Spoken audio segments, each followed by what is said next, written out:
রে পাগলা, তুই কে? এই হাগল পাগল আসলো কোন থেকে রে? হ্যাঁ, কি করলু? তুই আমাক চিনিস? আমি 119 বছর কামরুল কামুক্কা থেকে আমি তপস্যা করে এখানে এসেছি। তোর নাম কি? তোকে চিনে রাখলাম, যা। এ পাগল, তোর তো জ্ঞান নষ্ট। আমার নাম শিমুল, তুই আমার দাদাই ছিড়িলি, যা যা।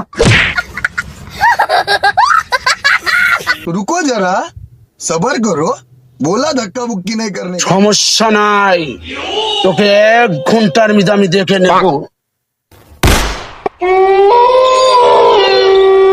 একেবারে গেলো আমারে সে ওয়ারা শ্যামা ইয়ারি শিমুল, তুই এখনই বুঝবি তোর জ্বালা। একটা শিক্ষা ইয়া ইয়া ইয়া